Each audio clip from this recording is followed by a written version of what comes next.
All right. Good afternoon. My name is Oliver Abella. You are currently in training provided by Resource Planning and Budget called Understand Position Budgeting. In this session, we'll be covering the following learning outcomes. We're going to be discussing the difference between a position versus an incumbent, the distinction that we make between a regular versus a temporary appointment, how we consider how we calculate annual base rate and how we distinguish that from any one-time pay, some considerations for budgeting for multi-headcount positions, and and kind of the bulk of the presentation will be in how we identify the cost center or and funding source for position budgets, as well as assigning budgets down to the position level, featuring the uh, position budget system, primarily housed and featured in a set of reports maintained by Resource Planning and Budget, the budget management dashboard. So with that out of the way, we'll go ahead and get started. As you have any questions or any comments that you'd like to make, please feel free to raise your hand. I'll be taking a look at chat and at participants to see if there's anything that folks want to include. So one of the reasons that we focus a lot in the university on position budgets and budgeting for personnel is that, as you can see from this view of the 24-25 operating fund baseline budget, the majority of our expenses relate to personnel, salary and wages, and employer paid benefits as part of their salaries and wages. On any given year, it comprises roughly between 72 and in this case 74, 75% of total expenditures for the university. So it's a significant contributor of total expenditures for the university. As we enter into kind of the the upcoming budget year and in the next few years as far as budget out years. We're in kind of a contracting environment. The state has signaled that they don't have the ability to provide the university with the same level of support as when the multi-year compact had first been enacted by the administration in a kind of partnership with the various higher education segments. So being able to understand personnel costs and being able to budget personnel costs, particularly at the position level, becomes especially critical. And so one of the things that our office focuses on is to provide trainings such as this and to provide a set of tools by which managers can understand their personnel costs and to be able to track their personnel or position budget. So this is a definition that I had pulled from the internet, and it's definition of an incumbent, which refers to an individual, a person who holds a set of responsibilities within part of a corporation or within a branch of a government. And the reason that I include that definition is to make a distinction between position budgeting versus the cost of a particular incumbent. And I think it's a very fine point. It's a very subtle distinction. A position could be budgeted for a certain amount, just for round numbers. Let's say a position may be budgeted for $100,000. That position may then be recruited and a candidate selected and an offer accepted for an amount up to that position budget. Um, and in which case then there's kind of an alignment with what the incumbent or the person is paid versus the budget or the resources set aside to pay that person's annual base salary. And over the course of time, position budget needs to be regularly reviewed and refined for various reasons. Perhaps the current incumbent separates, leaves the university for another opportunity, and a different incumbent occupies that position. That it doesn't necessarily follow that the new incumbent is going to make or is going to be paid the same amount as the previous incumbent. Could be because of market forces, a new incumbent may make more than the previous incumbent. Or alternatively, maybe the unit makes a decision to hire more of an entry level individual in order to fill this position. In both cases, there's going to be some variance between the amount of salary paid to the incumbent, to the individual, versus what the position is budgeted for. So that's all this slide is meant to kind of make the point, just to distinguish between the cost of the person in the seat versus how much is kind of budgeted for the seat, on a regular and ongoing basis from this current fiscal year to following fiscal year and so on and so forth. Another distinction that we make in position budgeting is the difference between a regular and versus temporary appointment.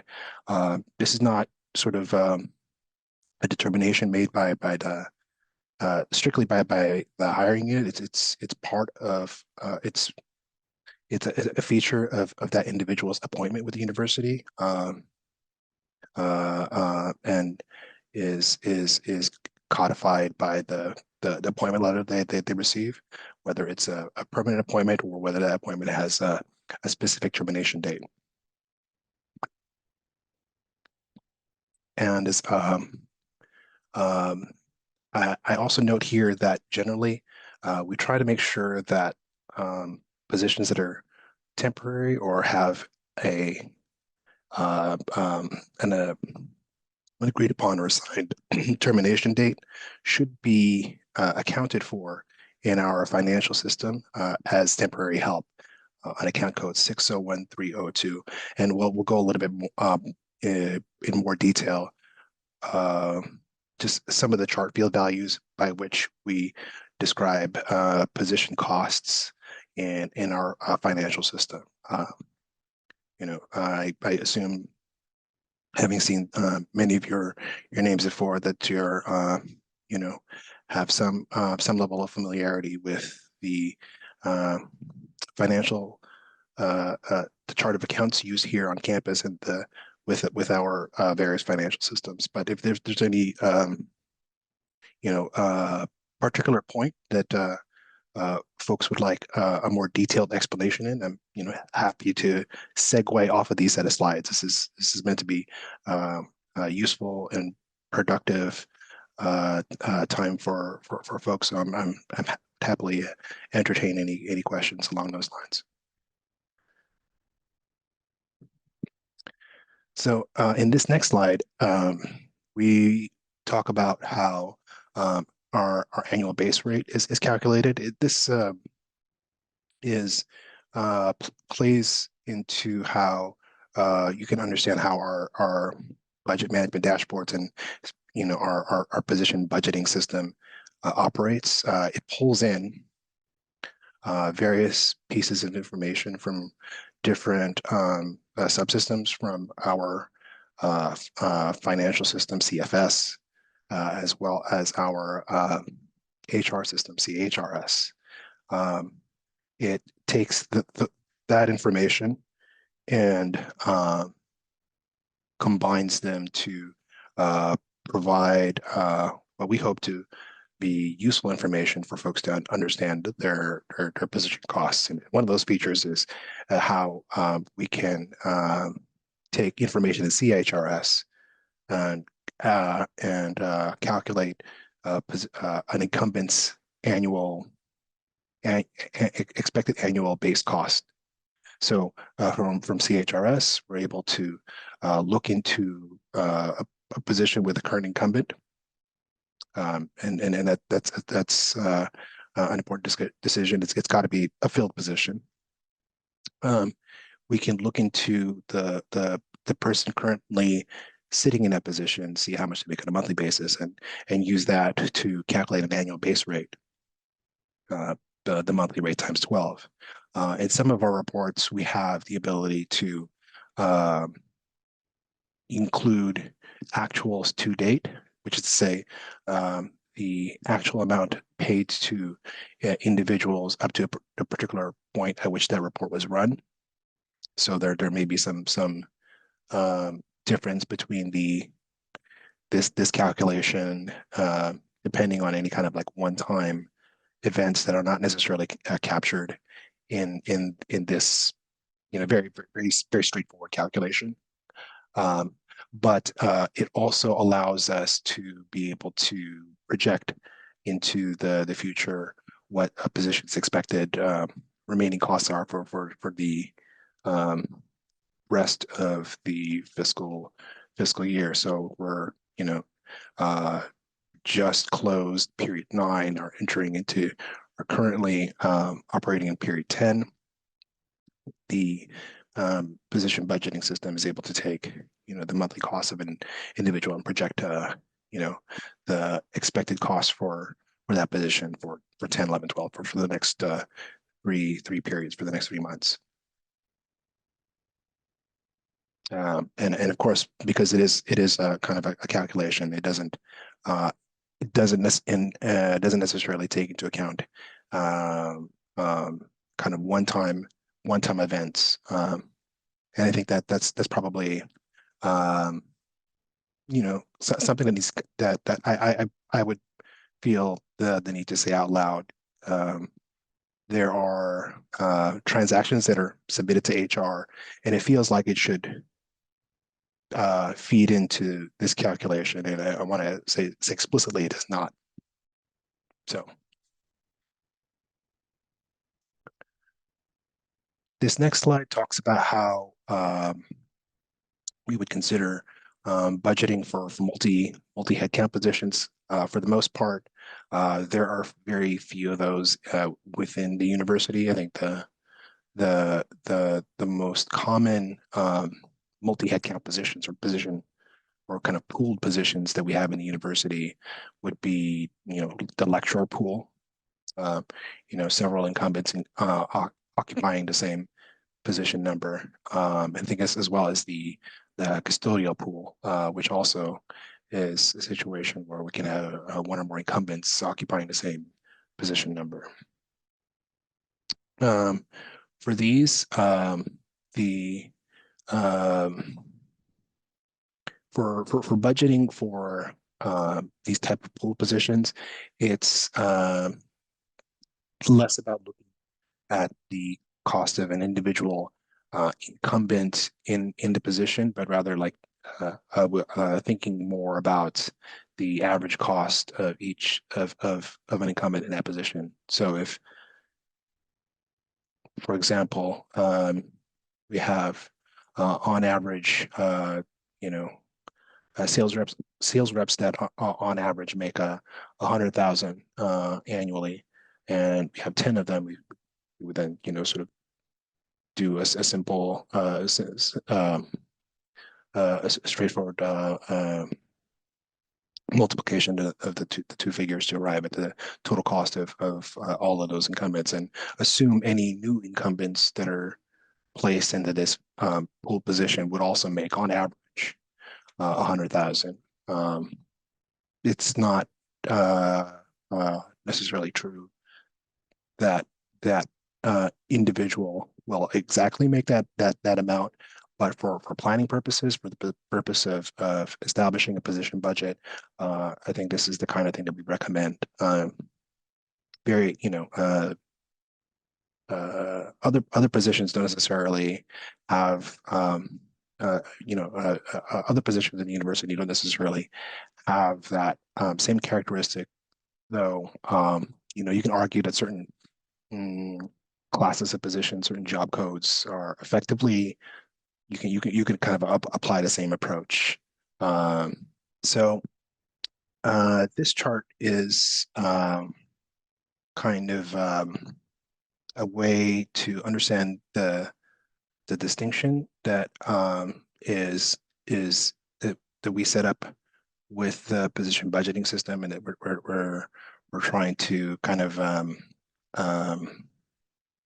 mm, trying to uh, add like an additional dimension to understand financial data for the university. On the top section, salary cost by chart fields is the salary cost chart fields that you would see in CFS and in revenue and expense reports, which I think is the report that most folks are accustomed to reviewing. You would have the ability to assign a cost center, a department, a fund code that describes the funding source, whether something is part of the university's main operating fund or the Student Success Fee Fund, SSFGF, or if this position is supported by other funding.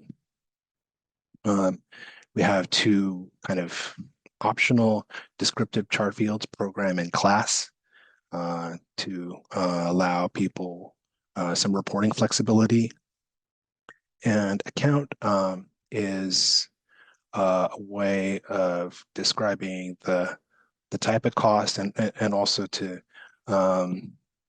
distinguish between in kind of very broad categories, different classes of employees, not necessarily, um, it works for distinguishing between among faculty, staff, and management. Account lines up pretty cleanly along those lines. But if you wanted to drill down into individual bargaining units, especially for staff accounts, that doesn't necessarily it doesn't account doesn't necessarily hold that level of granularity very well.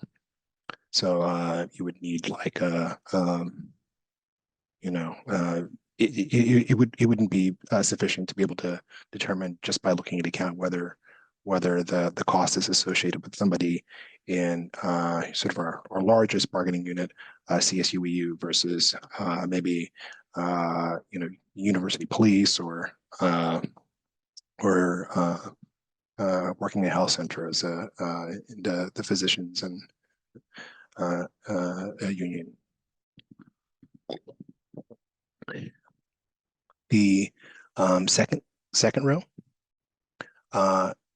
is our position budgeting model, and as you can see, it also features the same kind of 5 chart fields that are available in CFS, but adds this sixth value, position, so that you can take a pool of budget allocated to staff salaries and say, of this pool of undifferentiated budget, say like $500,000 of budget for staff, support staff, this much is allocable to a particular position.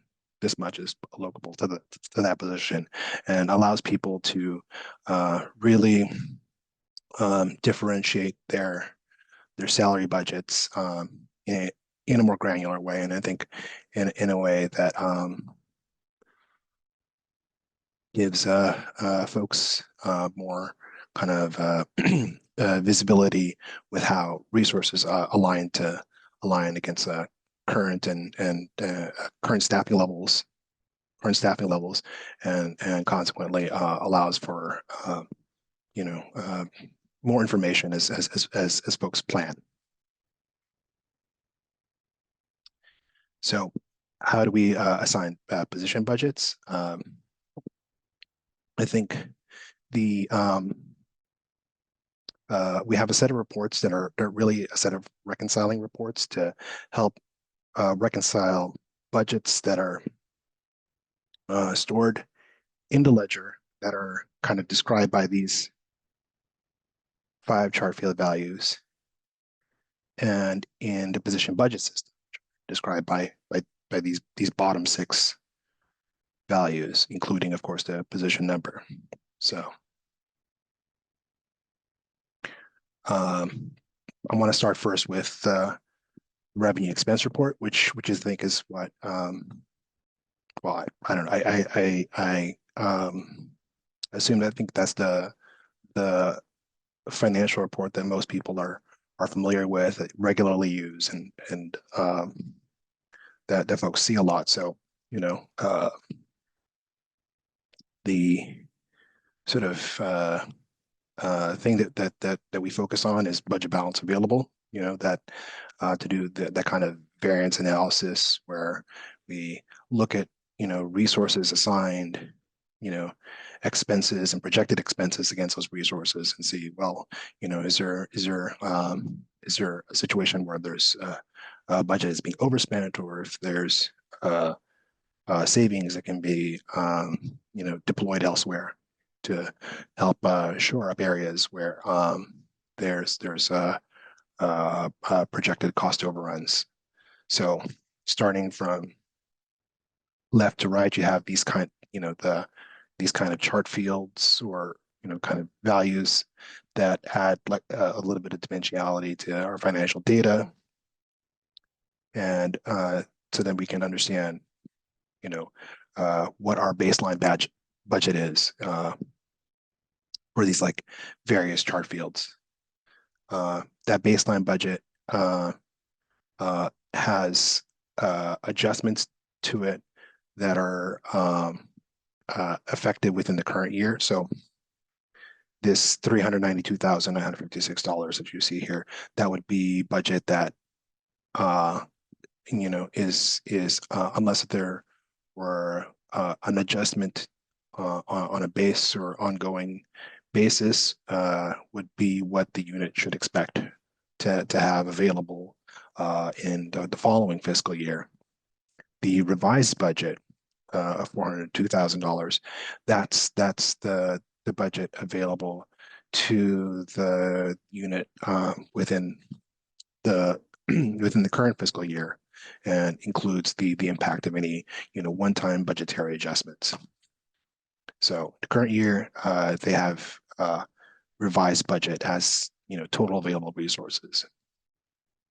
I'll skip current period actuals and look instead at current year actuals, and that's the spending to date. That spending to date consumes total revised budget, less any adjustments. These sort of adjusting columns don't necessarily apply for salary expense. They're mainly for OE&E, but they're just shown here because it's part of the overall report. So budget less actuals, that's the budget balance available, and that provides the information for folks on areas of overspending or areas of any salary savings, and that's CFS. So I'm going to take a moment here to kind of make a point to distinguish between the budget that's shown in the ledger versus what's shown in our position budget system.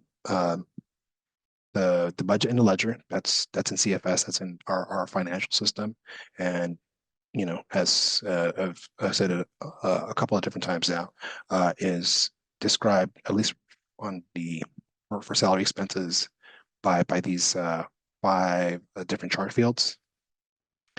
In the position budgeting system, that information is stored separately. That's not in CFS. If you were to go into our our financial system, you're not going to necessarily find this information. It's stored in our system in a separate position budgeting system, and includes the information you would find in CFS, but then also adds that sixth element, that sixth position number, to be able to take that pool of budget, pool of actuals, just kind of slice it down to individual position numbers. So just to make hammer that distinction more, which is why we have these set of reports to help kind of reconcile between these two things: the ledger information versus the position budget system information. So the layout is similar to revenue and expense. You can kind of see that the chart field values are for this report, the department position budget summary report. The information starts with the different chart field values. It includes FTE, budgeted FTE that's stored in CFS. This first column, budgeted FTE that's in CFS, versus FTE that's stored in our position budget system. Because again, we're just trying to reconcile between these two areas. In order for this position information to be useful and to reflect the kind of same understanding of department or divisions like financial position, we really have to be able to tie back to what's contained in the ledger or in CFS. So there's a couple of different places where we do that comparison between what's in CFS, what's in the position budget system, like between, we try to make sure that the two are the same, so that when you do try to display your budget against actuals down to the position level, that it reflects, as I said, like what is commonly understood as the department or the division's, financial position. In that same kind of same setup, we're doing the same thing in this green area and in this yellow area. We're taking a look at the base budget in CFS, so it's the CFS, and position budget, that's in the system, that's provided to us by users, and ideally the two should be the same, for this middle column to be useful. So in the same way, we do the same thing by comparing revised budget against the department's position budget. If all of the department's budget as recorded in CFS and our financial ledgers is fully allocated in the department position budget, we can say that then the position budget is meaningful and represents the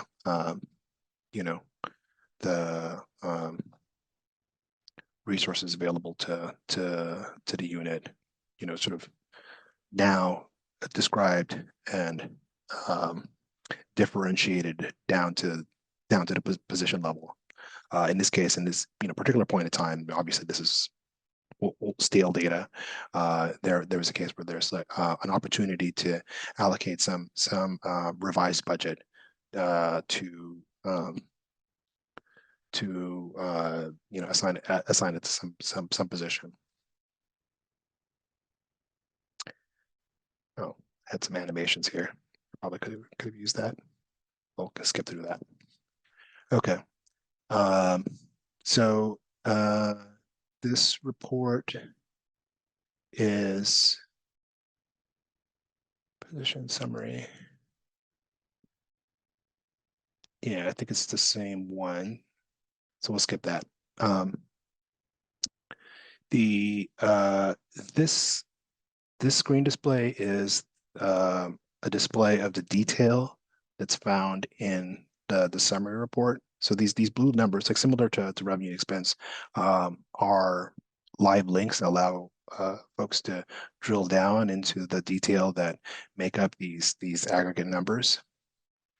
And when you do click on really any of these blue numbers within a specific line, what it should take you to is a screen that looks something like this, where you'll have the information for CFS kind of displayed, or not CFS, but the kind of aggregate level information shown here on top, and then a detailed breakdown of the position budget column down in the bottom.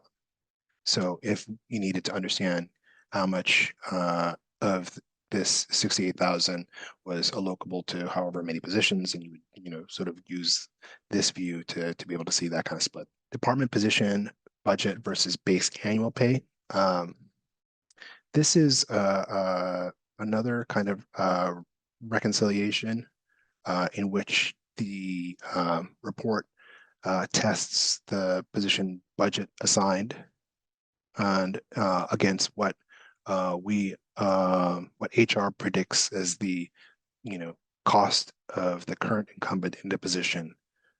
And it's a way to kind of identify, hey, whether there is sufficient position budget assigned to the position to cover the cost of the current incumbent. And that information could then be used by planners to either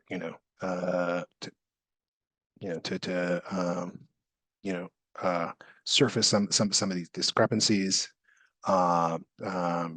and if there's a situation of where there's overspending, that then maybe additional resources can be allocated to that position, or if there's kind of one-time savings as a consequence, or maybe even recurring savings because the current permanent person there's their annual cost is less than the assigned permanent budget for that position, then something like this report would be able to identify that. Again, provides information by the different chart fields, and again compares the position budget base against the cost of the current incumbent according to the HR system annualized, and then check looking for the difference between the two. So I think I'm going to go back to this one screen to revenue expense. I had skipped over this section in revenue expense for salary expenses, encumbrance and pre-encumbrances, because those are features really of OE&E type expenditures. But in concept,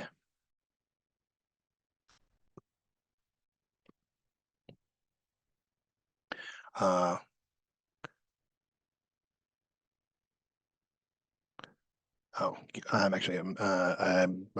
skipping ahead here. So this report, department position budget to revised year-to-date projected pay. This is a report that allows us to not just look at the calculated annual cost of the current incumbent in a position using that calculation we talked about a little bit earlier, but to actually include the costs for a position as we understand it, as recorded in CFS and in the financial ledger through a particular point. In this case, like through period 9, you can get information for that position through period 9 and for the remaining periods, a projected amount, all sort of like reflected in this year-to-date projected pay. So the position budget is compared against, the cost of the position to date through period 9, and then some projection for the rest of the year. So you know, if you wanted to check to see whether projecting forward to the end of the fiscal year, whether a position is in a position where they're going to realize some one-time savings in their current fiscal year, or if there's maybe a situation where that position is overspending their position budget. This is how you'd be able to identify that using this report. Each of the reports, similar to reports found in revenue and expense, have available filters to either widen or narrow down areas of focus. Sort of briefly, you can select by fiscal year, by period, different chart field elements, and the different cost centers within the the kind of departmental tree setup.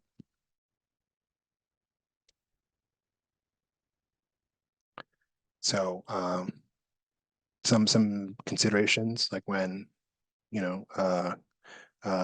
setting up your position budget, position budgets should really match what's in CFS. All right, the position budgets live in our position budget system, but are a way to, sort of, chunk up pools of budget into individual positions. So position budget, you shouldn't be assigning more position budget than what's recorded in CFS. That isn't not really useful. And if there's position budget that's less than what's recorded in CFS, and it's an opportunity to kind of take that difference and allocate it to positions as necessary, or to make adjustments on the CFS side if through this analysis you find that there's these resources can be spent elsewhere within the organization, and certainly that's an outcome as well.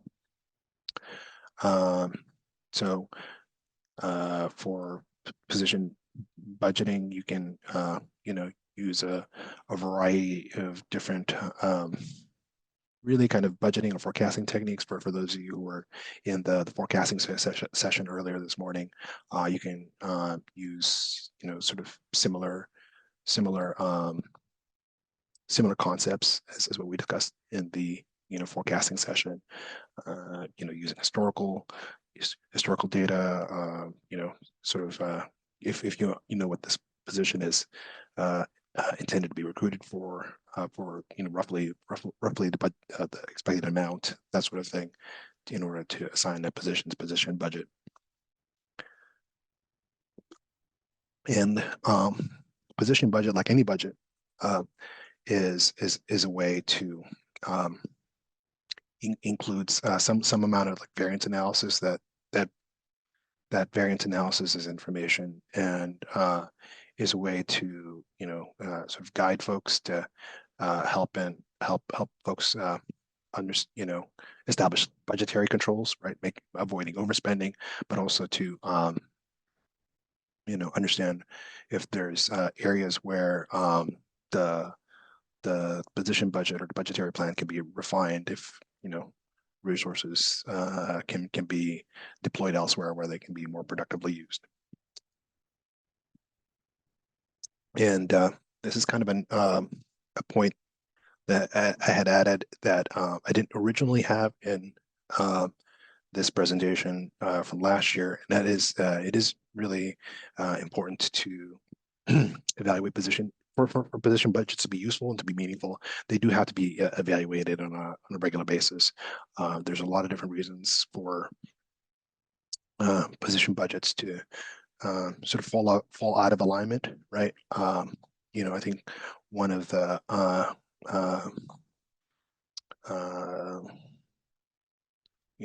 there are various compensation actions through through um, through bargaining actions among the different bargaining units. The most common one would be like the general salary increase for those. Typically, central budget office would allocate would provide divisions um, with budgets or budget or resources to for the expected cost of general salary increases, and as well as like certain other compensation programs for miscellaneous compensation programs for different bargaining units. I think those are also allocated down to units, but for various reasons, uh, you know, position may you know uh, uh, may cost more than originally budgeted for, or cost less, and so making sure to regularly evaluate position budgets is critical for uh, for it to be actually useful as a planning tool. And if there's any question on the reports that were shown here, as well as like any of the other um, um, reports that are shown in budget management, certainly please feel free to contact resource planning and budget to talk about how this information is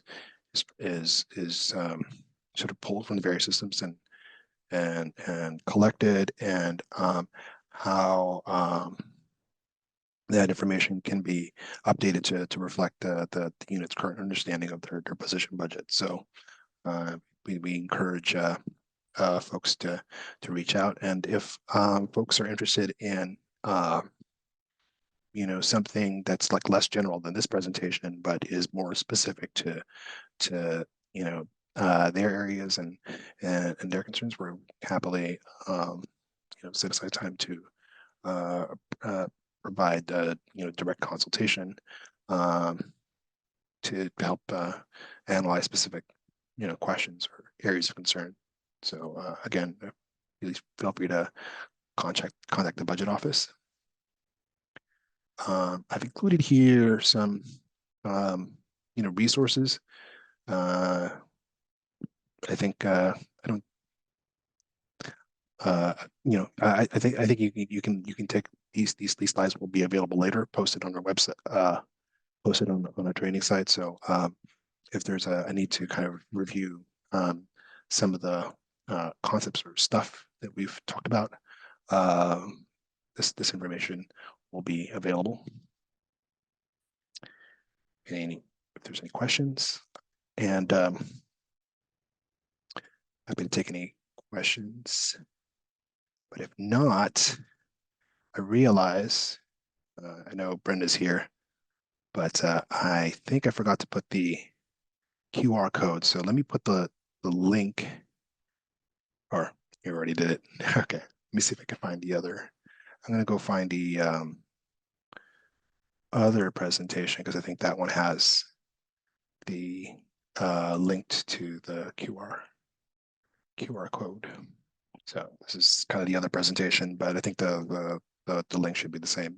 But if there's any questions, I'll happy to stick around. Otherwise, I hope you guys have a great afternoon, and please complete the training survey, and just thank you.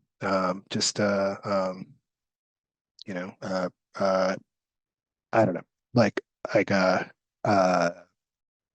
honestly, like I'm getting bored listening to myself. So if there's anything that folks can think to make this useful, relevant, more engaging, I'm all ears. So please feel free to share your suggestions. All right. Well, y'all have a great rest of the afternoon. Again, I'll just kind of hang out here, answer any questions as people. Oh, okay.